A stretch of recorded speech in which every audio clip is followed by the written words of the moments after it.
Okay, I'm here today to talk a bit more about feeding back to you on the things we've done as a result of our last self-evaluation, as we promised we would.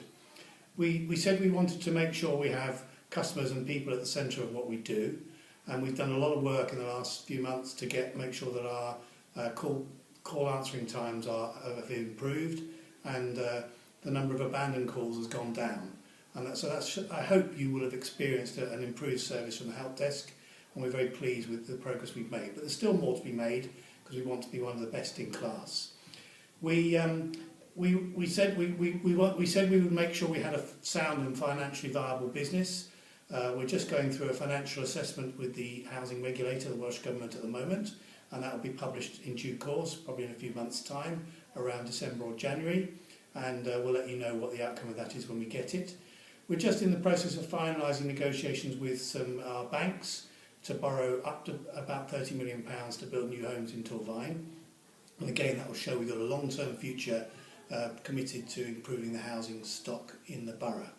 Since the last report we did, we've published a new edition of Community News, which tells you more about what we're up to and what our objectives are. We've had some new strategic objectives approved by the board, and we're now reporting to them on a 3-monthly basis with the progress we're making, and you can see those on our website because we publish our board reports on those sorts of things if you wish to. We've refurbished what was the Fairwater office, and that'll be let as 2 new homes in the next few weeks, in November and December time, and we're hoping to get a couple of tenants moving in before Christmas. We've taken on 24 apprentices since the last time we did our self-evaluation, and in fact one of our contractors has also taken on 10 apprentices, so we're really pleased. We've made a really big difference to the lives of quite a few young people in Torfaen who've got apprentices when they wouldn't otherwise have had jobs or other opportunities. At the end of September we had the lowest number of empty properties ever since the stock transfer in 2008, so our housing team have been working really well with the repairs team to get that number down, and it's really good to see it at such a low level. One of the things we're keen to do is to improve the information we give to people about the homes that we let, and we're just doing a survey now of accessibility of the homes, so that when we publish information and the council with us publish information on Home Seeker, we can make clear whether homes are accessible for people who have mobility problems.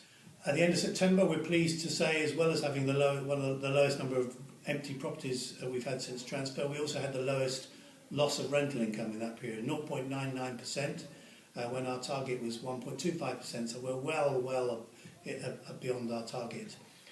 In September we signed up for the White Ribbon campaign, which is a campaign to end domestic violence, in particular to raise awareness amongst men about domestic violence, and I was really pleased to sign that and to wear that white ribbon with pride, really, because it's such an important issue for many people in the borough and many of our tenants. In terms of repairs, 88% of our tenants have said they're satisfied with the repairs that we've been doing in the last period.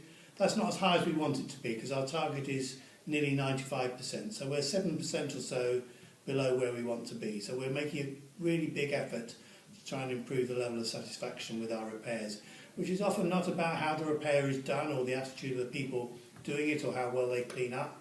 It's not so much what happens in the house, it's the period leading up to that, how quickly we do them and how efficiently we keep people informed. The last thing I wanted to mention was the work we've been doing with around leaseholders' service charges. We're very conscious how important that is to leaseholders who are our customers, and we have nearly 1,000 customers who are leaseholders.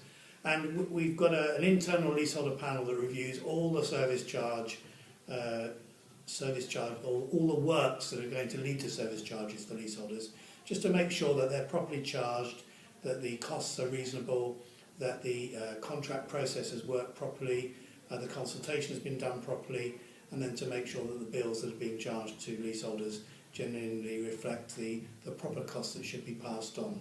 We're not passing on all the costs, we pass them on when we think they're reasonably incurred, and then leaseholders, if they don't agree with us, have a chance to challenge that either through our complaints process or ultimately through the leasehold tribunal if they want to do so.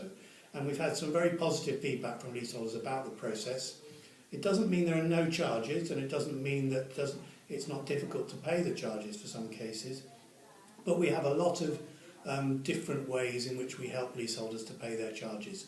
So if you're a leaseholder and it's facing what you think is a big charge, do please talk to our leasehold team about the best way of arranging that payment. And we will cover the cost of you having independent financial advice to help you with that decision. And this is not a group of financial advisors connected with us. It's a group that was selected by the Leaseholder Forum, so they're not connected with Bron Afon, and we don't get paid by them in any way. They're giving you independent advice about the best way of managing your own finances. That's it for now. We'll be back with another update in a few months' time.